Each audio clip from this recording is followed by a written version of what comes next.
El climaterio, la perimenopausia, viene a ser ese periodo anterior a la menopausia. ¿Qué es la menopausia? Es el cese natural de la menstruación y tiene que pasar para ello 12 meses, porque una mujer que tenga un cese menstrual de medio año, de 9 meses, no se considera todavía menopáusica, sino que se considera climatérica. Y estas son las clasificaciones de la OMS. Entonces, una pregunta para hacernos de la menopausia es sobre qué edad aparece. Estos son medias, modas y medianas, pero podemos decir que la media más frecuente es los 51 años y no tiene nada que ver y no se produce igual ni de la misma manera ni a la misma edad en todas las mujeres. En un 5% de las mujeres se va a producir después de los 55, en otro 5% antes de los 45 e incluso hay un 1% de mujeres que van a tener una menopausia precoz antes de los 40. Por lo tanto, teniendo en cuenta que la esperanza de vida en España en las mujeres es de 83 años, vamos a estar más de un tercio de la vida en la menopausia, por lo que es muy necesario visibilizarla y revalorizar el papel de las mujeres maduras en la sociedad. Eh, Se producen una serie de cambios en la menopausia a todos los niveles, ¿vale? Los cambios físicos se deben principalmente a la caída de las hormonas. ¿Qué pasa con las hormonas? Las hormonas, la carga estrogénica disminuye y provoca el famoso síndrome genitourinario de la menopausia, que se caracteriza por atrofia vaginal. Las mujeres además sufren una elevación de su pH vaginal, lo que va a producir que sean más propensas a las infecciones vaginales.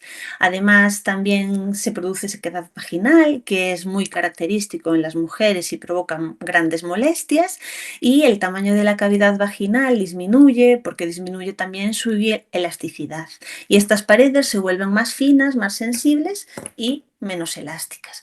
Y otra órgano que sufre atrofia también en las mujeres menopáusicas es sus labios mayores, que también se reducen de tamaño. Y esto hace que aumente más la exposición del clítoris y que provoque un contacto más sensible que a veces a las mujeres les resulta desagradable.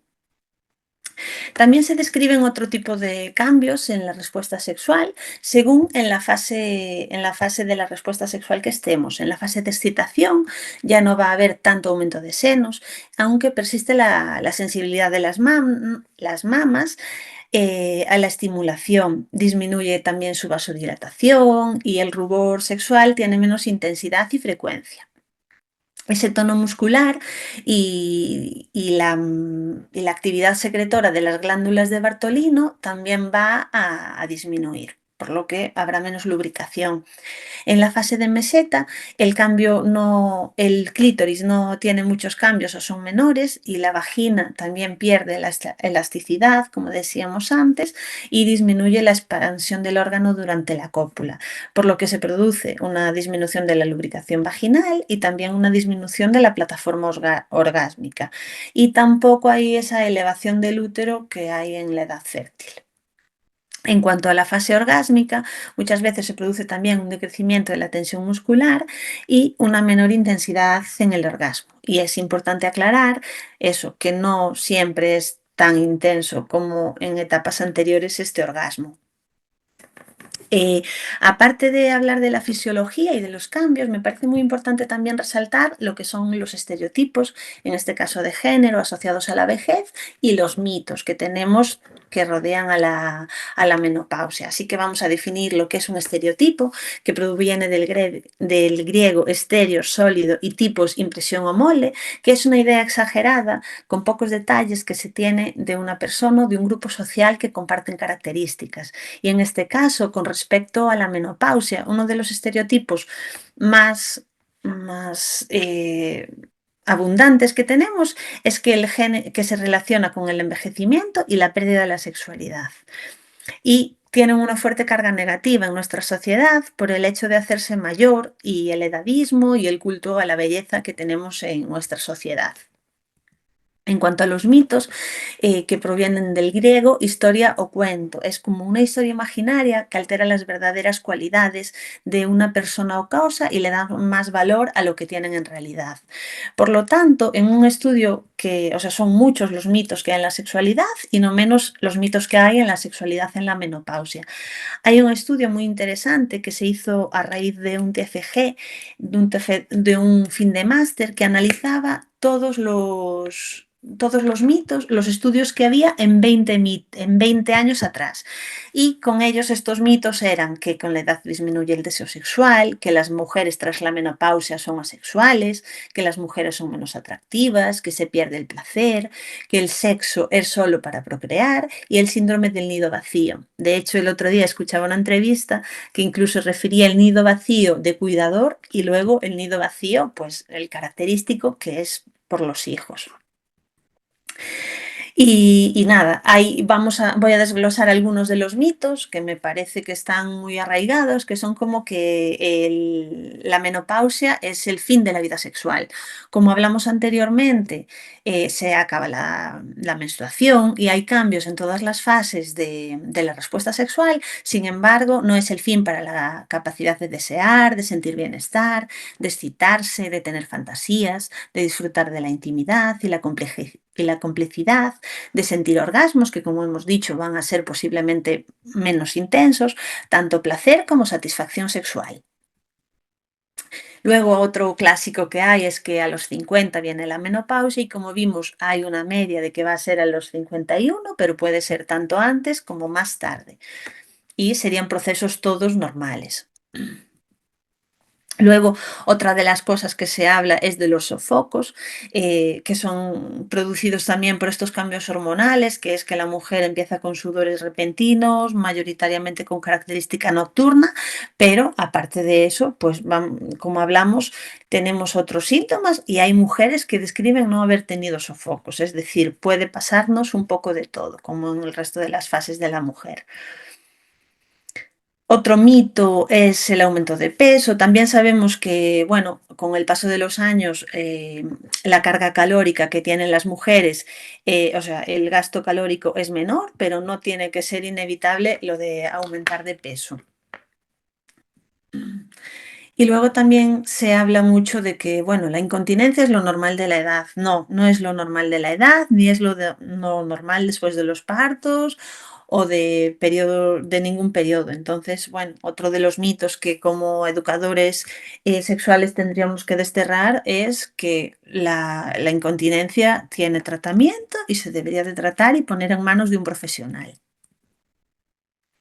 Y hay otro mito muy arraigado que es que la terapia hormonal va a ser la única opción que tengamos para estos problemas todos, cuando hay estudios que demuestran que no es así y vamos a hablar un poquillo de todo ello. Si nos ponemos saliendo ya de los mitos, si nos metemos en un estudio un poco más riguroso de lo que es la salud sexual y la menopausia y nos vamos a Cochrane, el gran metaanálisis y el punto de, bueno, para todo estudio científico es un punto muy interesante para buscar, nos encontramos que en los últimos 5 años, si buscamos salud sexual and menopausia, nos vamos a encontrar solo con 2 estudios y qué casualidad que esos 2 estudios nos hablen de la terapia hormonal y de la terapia de reemplazo hormonal. Y si buscamos sexualidad en menopausia, no vale con buscar en los últimos 5 años, porque ya veis que los últimos son del 2012 y del 2016. Entonces me voy a buscar desde 2012 para dar conseguido 2 estudios. Y otra vez vuelven a ser sobre los efectos de dos tratamientos para los síntomas menopáusicos. No se hacen estos estudios nada de búsqueda de cambios en los estilos de vida o de ejercicios. Me parece muy interesante un estudio que se hizo una tesis de una compañera que es matrona, Lucía Martínez Villarejo, que hizo un estudio con mujeres que tenían este síndrome ginectourinario de la menopausia, que hablábamos que eran las características, o sea, que se producía a causa de la reducción de estrógenos y de todos los cambios que se producen en la menopausia. Decir que esto es un cuadro que multiplica por 4 el riesgo de disfunción sexual y que repercute obviamente en la calidad de vida de las mujeres que lo padecen. En este estudio se trabajaba con 2 grupos de mujeres y se hacía una intervención educativa para fortalecer el suelo pélvico, para que las mujeres se autoconocieran más. Y se vio que del grupo total, casi todas las mujeres, obviamente era un factor de inclusión, tenían disfunción sexual y se observaron muchas diferencias clínicas en la mejora de las mujeres con dispareunia. Casi un 60% de las mujeres que tenían dolor y que tuvieron este tipo de tratamiento más especializado en la consulta, que fue muy bueno. Y además tuvo una intervención, o sea, tuvo una adherencia muy, muy buena de casi un 90% de gente que participó. Es decir, las mujeres realmente que se le ofrece participar en este tipo de cuestiones van a estar interesadas. Y luego también, buscando más estudios, me encontré con la importancia de los componentes sexuales, sociales y culturales del deseo. Según Faust Bartomeu, considera que las mujeres que tienen mayor motivación sexual a edad avanzada son las que demuestran ciertas características, como por ejemplo no tener familiares a su cargo, que compartan las tareas domésticas, que sean mujeres que tomen la iniciativa o que exista más autovaloración por parte de esas mujeres. Y en otro estudio nos encontramos que hay mayor deseo y frecuencia sexual en todas las edades, pero es bastante mayor en mujeres lesbianas y bisexuales, entre un 40 y 29%, mientras que en las mujeres hetero hay un 21-12%, que claro, podemos pensar que un estudio tiene relación con el otro y pensar que estas mujeres bisexuales o bisexuales o lesbianas sean mujeres que probablemente tomen más iniciativas y que tengan más autovaloración, por tanto. Y también me pareció interesante otro estudio que están haciendo en el Clinic, que bueno, lo hacen un par de médicos y que están buscando una muestra para hacer estudios de la activación cerebral en una persona con deseo sexual. Buscan una población de mujeres posmenopáusicas que hayan pasado más de un año desde la menstruación y que tengan unas que tengan deseo normal, deseo sexual normal y otras que hayan tenido disminución del deseo sexual. Entonces hacen 2 grupos de tratamiento, uno con fármaco activo y otro con placebo. Y tienen que tener esos 2 tratamientos 3 meses y a raíz de eso pues van a comparar cuál es la reacción, o sea, la diferencia a través de resonancia. Me parece un estudio interesante para seguir y ver pues, qué descubren.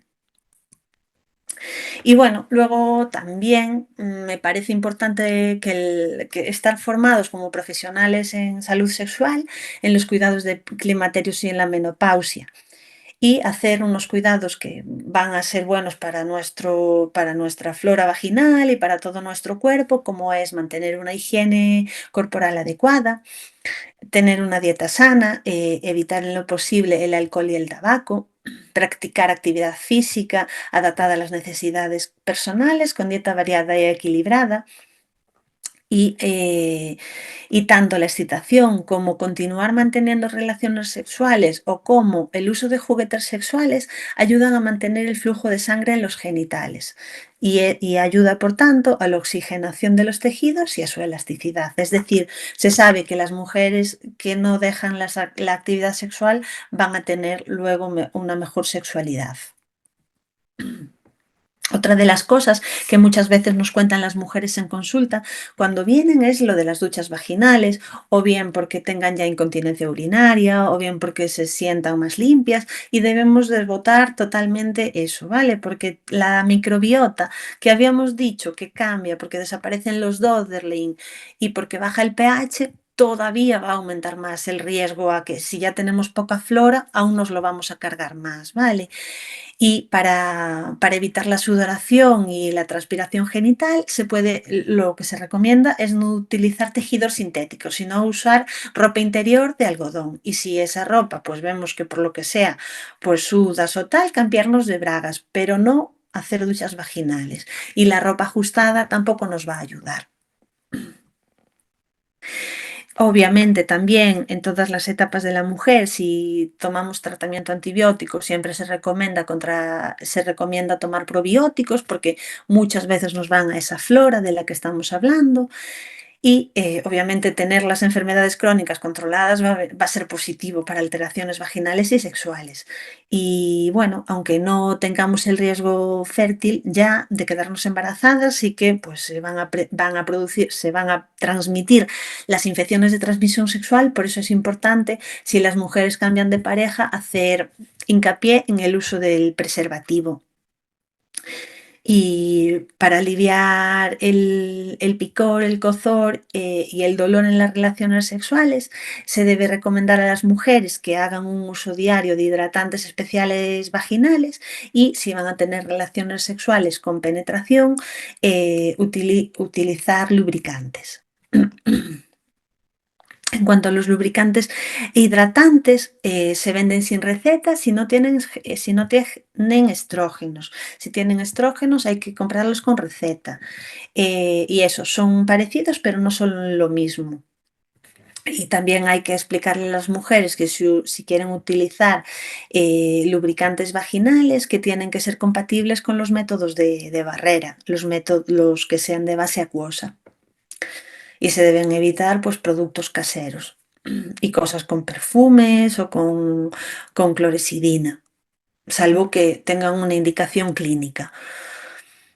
Y por tanto, y como eso, otra vez en todas las etapas, es muy importante, se hace muy importante una educación sexual, es totalmente imprescindible. Hay que desmitificar esos mitos, hay que esos estereotipos de géneros intentar combatirlos con información y explicándole a las mujeres, quitándoles la culpa, o sea, explicándoles cuál es la fisiología y romper con el coitocentrismo. Yo hoy en consulta me entró una mujer que me dijo que nadie en su entorno tenía sequedad vaginal y que no conocía a nadie. Y una mujer menopáusica que se rodea de mujeres menopáusicas, pues lo normal va a ser que haya este tipo de problemas y conflictos y se debería de, pues eso, compartir e incluso hablar. Para eso, pues vienen muy bien trabajar en grupos con este tipo de población. Y bueno, como después de buscar información, aparte de buscar información pues un poco más reglamentaria, pues me he puesto a buscar información y en redes sociales, que también es a lo que muchas veces pues la población tiene acceso. Entonces, bueno, pues esta es una noticia que hace referencia a que vamos a estar 30 años en menopausia. Si tenemos una menopausia que dijimos que era normal a los 51 y una esperanza de vida de 83, pues ya vamos a estar más de 30 años y que hay que entender nuestros cuerpos, que van a sufrir cambios y que debemos modificar nuestras relaciones sexuales. Y se debe eso, hacer referencia a una sexualidad no tan coitocéntrica, lo que venimos hablando, educación. Eso, esta noticia recoge todo lo que debería ser pues, la educación sexual de calidad. Bueno, pues otra noticia del país, no vas a librarte de los sofocos y otros tabúes no resueltos de la menopausia, ya vemos, es decir, otro mito que nos encontramos en un periódico de tirada nacional. Esta otra noticia, que también otro, mitos y tabúes, hay vergüenza y preocupas identificadas como viejas o incapaces. Lo que hablábamos antes, parece que cuando nos volvemos mayores ya dejamos de tener valor porque en esta sociedad se le da muchísimo, muchísimo valor a la juventud. Entonces, bueno, que no es una enfermedad y que es una parte de la vida. Y para acabar, me encantó esta noticia que vi de Lolita, lo de Évole, que me encanta Évole, y hace una entrevista a Lolita de varias cosas y sobre todo hace hincapié en cosas que me parecen muy interesantes. Lolita dice que tiene 66 primaveras y que además, pues eso, que le gusta hacer el sexo y que es activa. Y ahora dice que no tiene pareja ni amante, pero que todavía es mujer. ¿Por qué? ¿Por qué dice todavía soy mujer? Porque es lo que hablábamos. Uno de los prejuicios es, nace una mujer cuando tiene la menarquia y se acaba una mujer cuando tiene la menopausia. Es entendido que con 66 primaveras Lolita será menopáusica, pero ella dice que es una mujer, como si fuera solo arraigada a la vida fértil. Es decir, Lolita va a seguir siendo una mujer hoy y hasta que se muera si no se hace un cambio de género. Entonces, bueno, son cosas que están muy, muy incrustadas en la sociedad y que por otra parte está muy, muy bien que haya una persona de 66 años que es un personaje público que hable con tanta naturalidad de sexualidad. Y luego, bueno, como todo, pues hace falta explicar, bueno, buscar información. Sabemos que vivimos en la era de la información, pero muchas veces no está como bien colocada o no accedemos a ella. Entonces sí que estuve echando una vista, o sea, un vistazo por la red también y encontré pues estas guías, ¿no? La guía de sexualidad durante la menopausia, la guía sobre sexualidad en la madurez y vejez. Es de la Diputación de Valladolid y esta incluye también la vejez en los hombres. Y bueno, también nos encontramos que el Clinic, la gente que está haciendo el estudio sobre el deseo en la menopausia con las resonancias, también tienen esta explicación de cómo va cambiando, cuáles son los cambios normales para, bueno, por una parte normalizar lo que es la menopausia y explicar los cambios que hay en la sexualidad. Y como guías me parece importante pues hablar de la guía de práctica clínica sobre síntomas vasomotores y vaginales de la menopausia y la posmenopausia, que es una guía del Ministerio, la guía de la menopausia de la Comunidad de Madrid y hay unas monoguías para mujeres de la Asociación de la Menopausia, al igual que información para hombres y mujeres más allá de los 50 y climaterio y menopausia de, bueno, también del País Vasco. Y hay una guía muy interesante que acaba de lanzar el Sergas, que es el programa de abordaje de las disfunciones del suelo pélvico femenino, que me parece muy interesante porque están muy bien explicados muchos ejercicios para entender pues cómo tener un suelo pélvico más fuerte, que también nos va a venir muy bien en este momento de la vida que normalmente se va a debilitar. Y bueno, muchas gracias por atenderme.